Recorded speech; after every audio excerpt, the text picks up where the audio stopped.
welcome to soccercoachingblog.com. My name is Paul Walmsley. Delighted that you visited our website today and hopefully become a member of our soccer coaching community. I want to answer a question that we have posed on the blog just recently from Emma, and she was asking about coaching beginning players, 3, 4, 5, 6-year-olds. I've got a lot of experience in that area. I set up a mini soccer program years ago that had about 60, 80 kids on a Saturday morning. We built that up over time with eventually about 300 kids a week in the clinics. The main thing with the little ones, the babies or the future, whatever you want to call them, is to make sure you keep them active and you keep them with a ball at their feet. Obvious things to avoid are standing in lines, lecturing them, because as soon as you start talking and they start drifting away mentally and picking their nose and whatever else they're going to do, you've lost them. So a few things to give you some ideas, some ground rules. One of the first things I would do is talk to the parents and set expectations and set standards of behaviour, if that's the right term.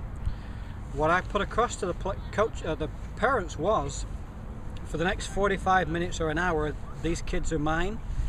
You can have a cup of coffee, go and do your grocery shopping, whatever you want to do, but for 45 minutes to an hour, just enjoy the fact that you're not responsible for your kids.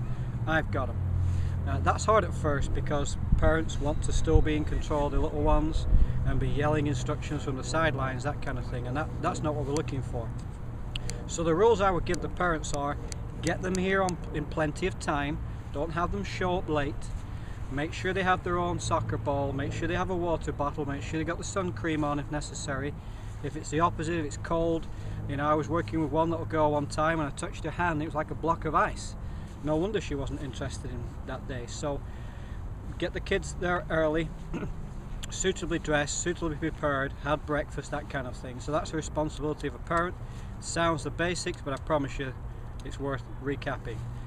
Once the players arrive, you've got to be full of enthusiasm. There's only one thing more contagious than enthusiasm, and that's the lack of enthusiasm. So make sure you're up for it, make sure you're fired up, have your coffee, whatever you need to do. They arrive, immediately get them active. So what I do is a technique or a tip: instead of using soccer balls, we get tennis balls out. Put them on the floor, they can't use their hands, and just give them a tennis ball. What that'll do is it'll get their attention first of all, it'll focus them, and it'll stop them just booting it and chasing after it, because you can't do that with a tennis ball. As they arrive, hey, how's it going? You know, high five, you're looking great, let's go, here's your tennis ball. And then get them doing that. As the other kids arrive, they're going to see what's going on, they're going to be wanting to do that as well. And immediately then you've got the control of a bunch of 5 and 6-year-olds and you look like a genius. Do a lot of your skill work with the tennis balls, because the whole idea at that level is to teach them not to just smash the life out of the ball. It's to teach them to do the opposite, to have the lightest touch on the ball as possible. So by working with tennis balls, that gets them to touch the ball lightly, it gets them to use the bottom of the feet, the sides of the feet, the inside, the outside, maybe the toe a little bit, but we're trying to avoid using that big toe. So that's your first tip, or first few tips actually. Talk to the parents, have the parents stay quiet from the sidelines, get the tennis balls out when they arrive.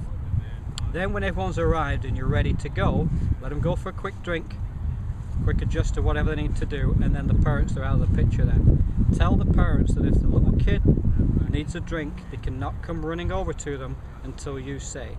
Otherwise you'll be working on some great stuff, you'll look to the sides and half of your kids will be off having a drink and mommy or daddy making a fuss of them. So train the parents to be disciplined. If the kid goes running over for a drink, catch the kid, hey, come on, get back in here, John, you know, well, you can get your drink in a second. And you've really got to work on that the first couple of weeks. Otherwise you lose control. It's a nightmare. Then I would put them into a fun game. We don't need them doing drills. At this level, the only thing we want them to do is to dribble with the ball. And dribbling with the ball basically means moving the ball around players and around obstacles. Running with the ball is advancing the ball into space and chasing after it. So they can do both. That's what we focus on: dribbling with the ball and running with the ball. There's lots of games out there. I believe the official term is non-directive coaching. So basically you create a scene, you create a game. The basically involves the players being chased, and they have to get to somewhere to be safe. The one I would always start off with at first is called Shark Attack. You can call it whatever you want. Basically, you mark out a small circular area with cones, that's the island. Mark out the larger area that you're going to work within, and that's the sea. And the players are in the sea with the soccer ball and they're swimming. And again, that doesn't mean they get the ball, they smash it, they chase after it. They are swimming with the ball. So again, you can do this with tennis balls or the appropriate size ball, a little mini ball, a skills ball, or a size 3. And they're basically taking little touches and they're swimming in the sea.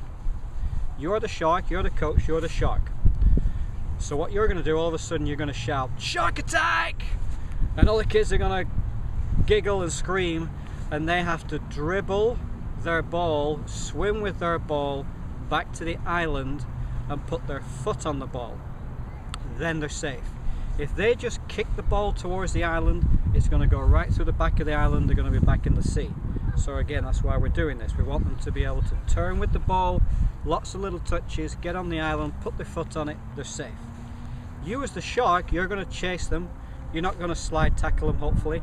You're just going to chase them. And if you get a chance to poke their ball away out of the sea, out of bounds, they then become a shark. And they immediately turn and chase after the other swimmers. It's a real basic game. The kids love it. It gets the energy going. But the coaching points are fantastic. Keep the ball close. Keep your head up so you're looking where the shark is and you know where the island is. When the shark comes after you, get there as quick as you can, but don't just boot your ball. Take it under control, get your foot on it, and you're safe. So that's Shark Attack. It's a great beginning game. The kids love it. Then you have, there's a million other alternatives. There's Crab Soccer, Space Invaders, Pirates of the Caribbean. You can make them up. You can make up whatever's topical and current with the latest Disney movie if you want. So base your little games on, you're in this area and you're dribbling with the ball, you've got to get over there and you're going to get chased. Don't scare the life out of them. Yes, I've had kids cry. I'm sure I've had kids maybe even pee their pants. I hope not. But and I stopped slide tackling after the 3rd week when I got complaints. Obviously joking about that one, but just get them in there. You played the game of Shark Attack, they're buzzing, well done, maybe do it 2 or 3 times, and then right, water break. They go running over to parents, they get the drink, they get whatever they need to be done to them. Straight away, let's go, let's get back in again, bam. Maybe a little bit more skill work with the tennis ball, or get the size 2s or 3s out for them to work with. Another water break, back in, do another fun game. Crab Soccer, that's a great one. That's one where you have them in you have an area and they start on one line and they've got to advance, dribble the ball over to the other line, and in between you can start off as one of the crabs and you're in that position where you're a crab on the floor. They're dribbling past you, you kick the ball out, they become a crab. Excuse me, a million permutations of that. Once they've played the second non-directive game, so at this point they've had a little bit of skill at first with the tennis ball to get them focused. They've had a fun game like Shark Attack, they've had a water break, a bit more of skill work, another fun game, then your scrimmage. Now the scrimmage at the end is what it's all about, especially the parents think that's what it's all about, and that's when you really do talk to the parents and say no yelling such as kick the ball, obviously. The worst one I think is wrong way! You see a kid, he looks up, there's 7 players in front of him, there's no space, the kid's clever enough to think, okay, I'm not going to go through that pile of people, I'm going to come back here a little bit and maybe go down this side. As soon as that kid's smart enough to come the other way, all the parents yell, wrong way! And he goes, okay, fair enough, I'll just go right into trouble. If the kid's smart enough to turn the opposite way into space, don't let the parents shout wrong way. He's doing the right thing or she's doing the right thing. If that kid turns the opposite way, smashes the ball in his own goal, big deal. Celebrate the goal, well done. The coach will run over, by the way, balloon head, next time stick it in that goal. That's all you need to say. If the kid smashes the ball in the net and all of a sudden parents shout, what are you doing? How fun is that for the kid? So give them a break. If they're 3 and 4 years old, who cares if they stick it in the wrong net? Alright, so in the scrimmage what I do, let's say you have 12 players. 9 players, doesn't matter what it is.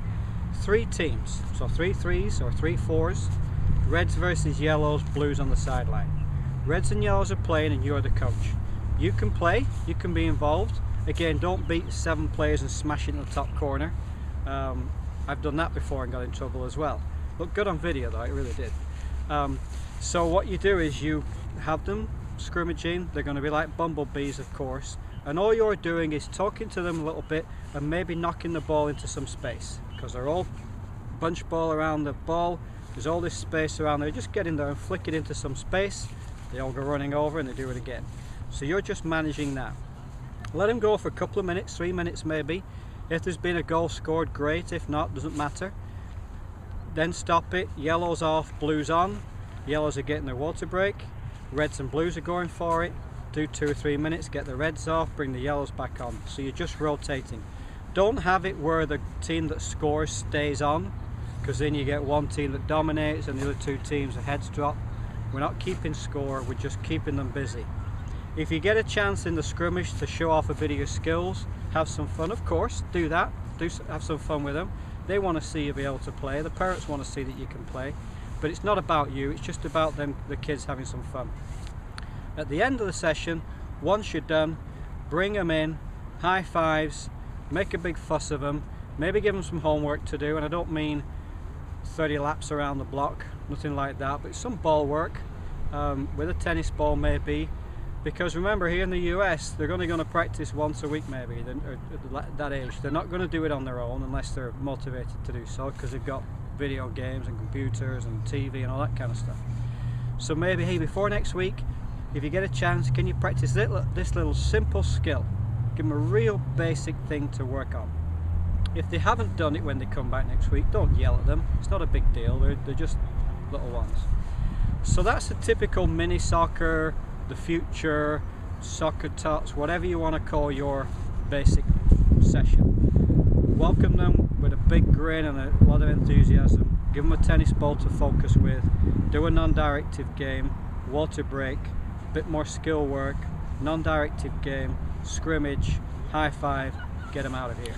You want them leaving red in the cheeks, talking a million miles an hour, parents thinking that's a great session, and telling their friends about it for next week. So that's what I would do for the 2, 3, 4, 5-year-olds. And please leave us some comments. Again, we don't have all the answers, that's just what I've learned over the years. If you have other ideas for us, please share them with us. Leave a comment on the blog, spread the word using the social network buttons, and let's talk soccer.